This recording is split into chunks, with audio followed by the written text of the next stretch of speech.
Hello guys, ఇప్పుడు నేను చిన్న చేపల కూర చేస్తున్నా. స్టవ్ వెలిగించి చేపలు వెడల్పాటి గిన్నె పెట్టి తగినంత ఆయిల్ వేసిన తర్వాత, ఆయిల్ కొంచెం గరం అయిన తర్వాత ఉల్లిపాయలు సన్నగా తరిగి, ఒక 5-6 పచ్చిమిర్చి, అల్లం పేస్టు, ఉల్లిపాయలు అల్లం పేస్టు పచ్చివాసన పోయేంత వరకు కొంచెం సేపు వేగిన తర్వాత, మనం శుభ్రంగా కడిగి పెట్టుకున్న చిన్న చేపలు, దీంట్లో ప్రోటీన్ ఐరన్ చాలా మంచిగా ఉంటుందండి. 2 kgs చిన్న చేపలు, తగినంత 2-3 స్పూన్లు సాల్టు, పసుపు, 3-4 స్పూన్లు కారం. మీకు స్పైసీ కావాలంటే స్పైసీ ఎక్కువ వేసుకోండి.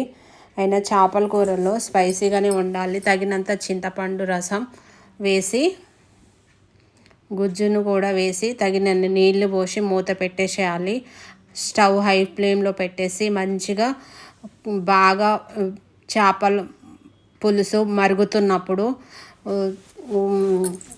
వాము, జీలకర్ర, పల్లీలు,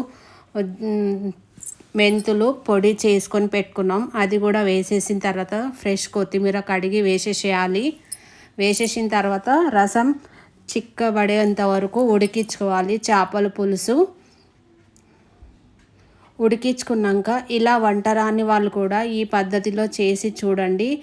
చేపల పులుసు బాగా దగ్గర అయిన తర్వాత మనం గరిటె పెట్టొద్దు, ఇలా గుడ్డ పట్టుకొని 2 సైడ్లు ఇట్లా పట్టుకొని తిప్పాలి.